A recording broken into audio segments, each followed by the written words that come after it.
reason that I want to harvest these is because I feel that this plant here is dying back, even though it's an old dinosaur in of itself. Alright, so we just cut the root at the paddle? Is that what you do? Yep. A little bit. Now, these look like aloe on the inside. I'm going to touch the inside of that. Oh. And that feels just like an aloe, but it's got more of a fibrous texture on the inside of it.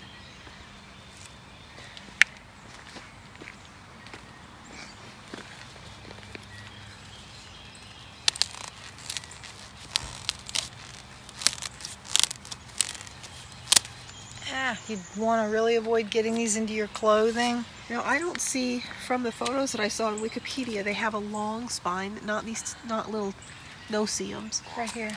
Oh, what are we looking at? Oh yeah, those long, big long spines. So this is not a season for spines either. The spines fall off. Yeah?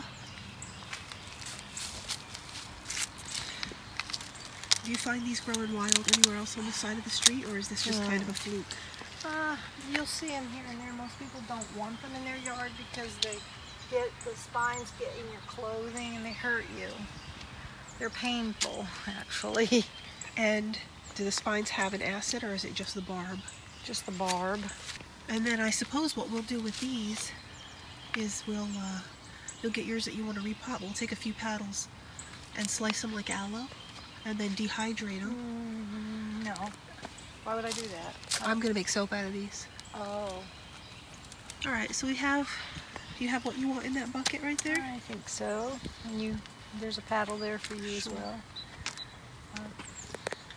And then we can see that it's not really bleeding too much where you've chopped it. Is that going to shoot off another paddle, or is that going to just heal over? Do you know? Like, oh, it's just going to do that right there. So have you already cut these out here? somebody else came and harvested them. Oh, okay. Alright, so here's our prickly pear cactus, and we're going to dehydrate this down and make a medicinal soap out of this. Back in the soap studio, we'll be making prickly pear cactus clay bar. And if you'd like to make this along with me, you can print the recipe and instructions in the members recipe collection under clay, spa, and soap bars. Just scroll down and look for the title Prickly Pear, Aloe, and Clay Soap. So let's get started. Now before we can get into the cold process project that will make this soap, we have a little preparation to do.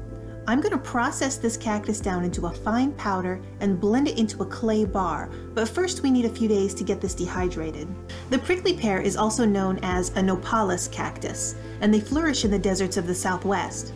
Now I don't ever see these things outdoors where I live, so I was surprised to learn that they produce a purple fruit that people harvest and eat.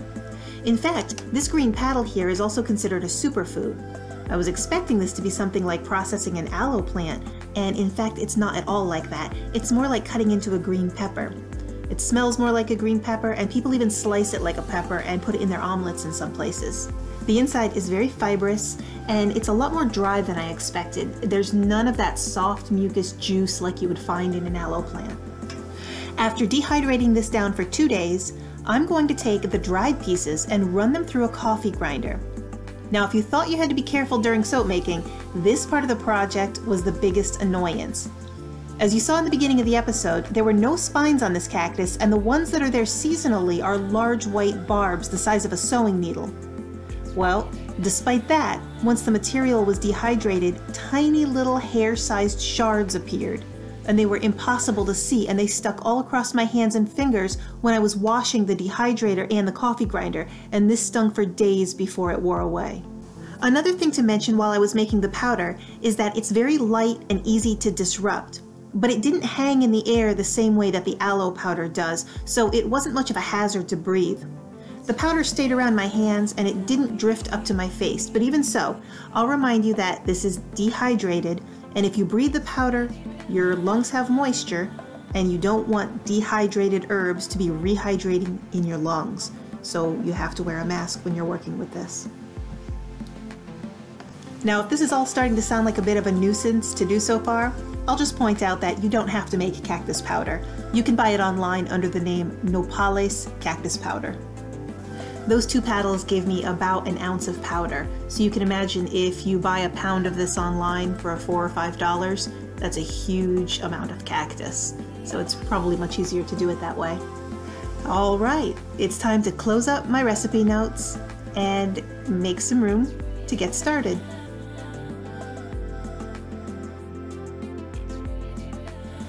The first thing we'll do is make a lye water solution. In this case, I'll be substituting 100% of the water for aloe juice. I'll dissolve my lye and set this aside to cool until it reaches room temperature. If you buy this aloe juice already packaged as a food product in the pharmacy section of your grocery store, then you don't have to worry about pre-preparing it, boiling it down or anything. It's just ready to pour and mix.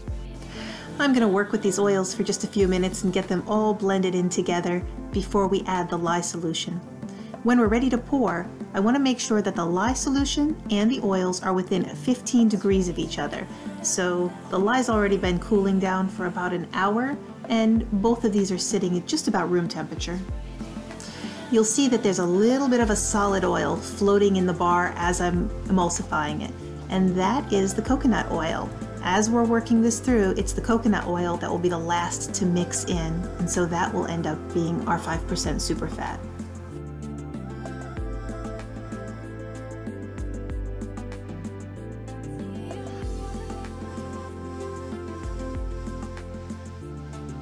Now's the best time to add our fragrance oil. We'll be adding green clover and aloe, and that comes from Nature's Garden, and it's a very beautiful light scented fragrance, but it also sticks in the soap very well. So if you're looking for something that's not going to waft away but it still isn't too strong, this is a terrific choice. I've got bars that I've made of this particular fragrance from 6 months ago that still smell the same as when they were about 2 or 3 days old after they'd been cut. Now I'll separate this out into 3 parts. We're going to be using 3 colors. This is a heavy layered bar. Again, it's a cactus theme, so I kind of wanted to go with an earth tone. And we're going to be using the cactus colors. So we're going to use Hollywood Pink, which will give us that prickly pear purple color. And then we're going to be using a medium color of just titanium dioxide to lighten it up a little bit. And we will be using our cactus powder as a nice light green.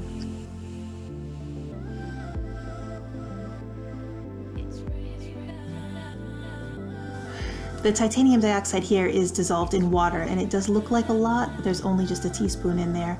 If you go overboard with the titanium dioxide, you can get glycerin rivers, you can get all sorts of unpleasant effects. So it's important to just sort of keep that in moderation. Remember, that's only 1 pound of soap in that cup. I'm going to start off by just adding half the cactus powder. I have a different intention for the rest of that, so we'll see what color this gives us and see if we need to make some adjustments from there.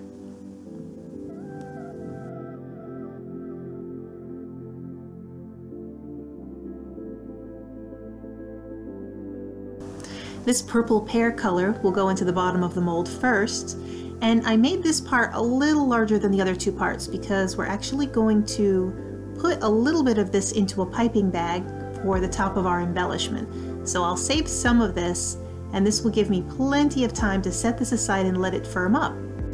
I'm going to dust in a pencil line here, and that can be a little bit tricky because if you add too much, your layers of soap might not adhere, and if you don't put enough, you can't see the pencil line.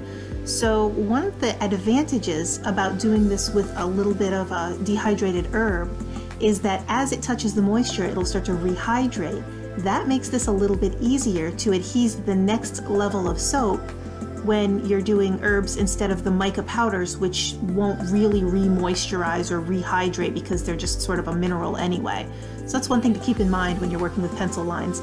These dried herbs work a lot better in keeping your pieces of soap together. Next is our white layer.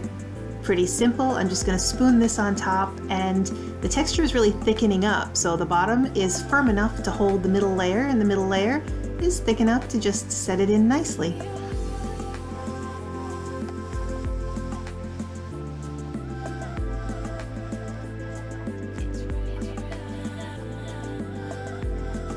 I'm going to dust my second line in here, and this time you can even see this one better. And watch as this turns from a light green to a darker, kind of a matcha tea, dark colored green.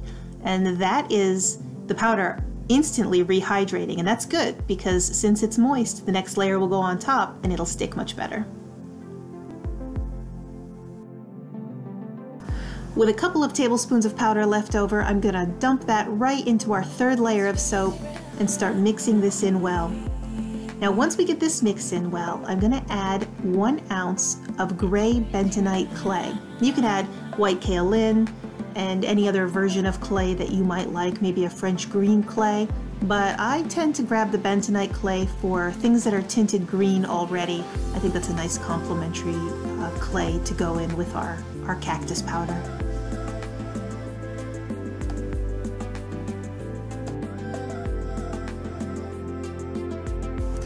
After a few minutes of mixing, there are a few large pieces of clumps in here and some herbal specks. I want to blend that down even a little bit more fine, so we're just going to give it a round with a stick blender just to get that smoothed out.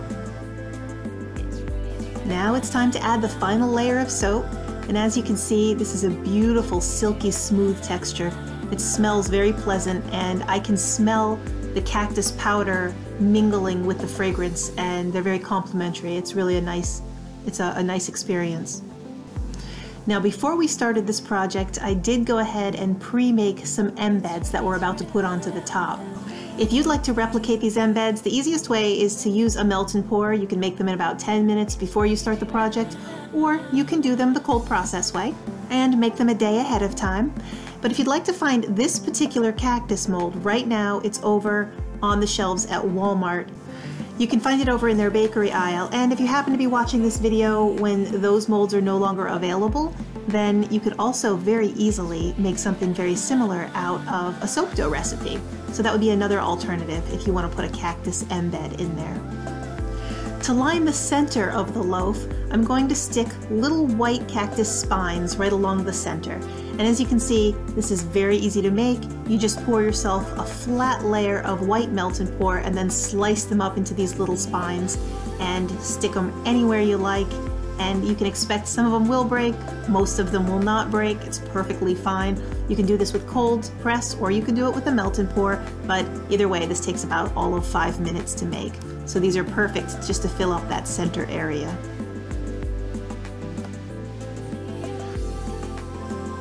Now you might remember about 10 minutes ago, we set aside some of that pink soap to firm up so that we could pipe it on top. And to top off the embellishments, we're going to add our own purple pear fruits right across the top as the final pass.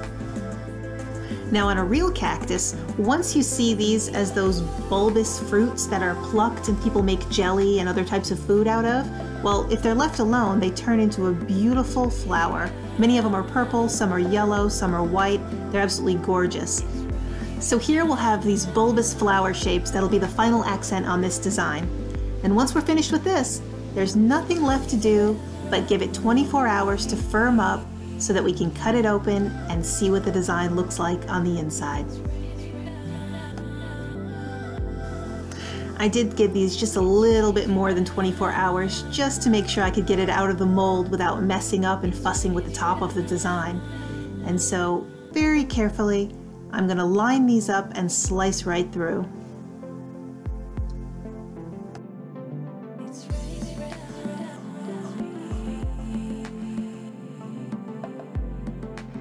And here you can see, as we reveal the very first piece, this absolutely adorable bentonite clay, aloe, and cactus powder soap bar, complete in full bloom cactus colors.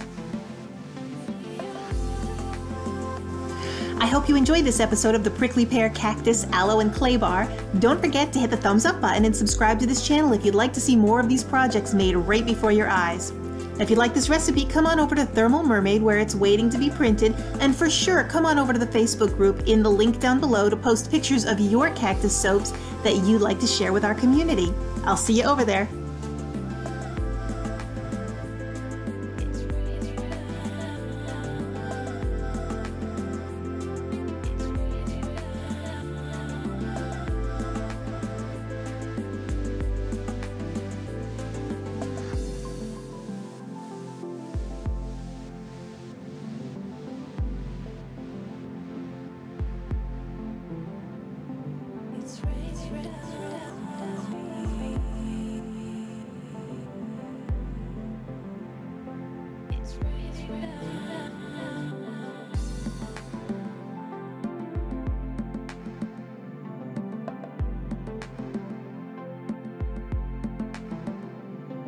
It's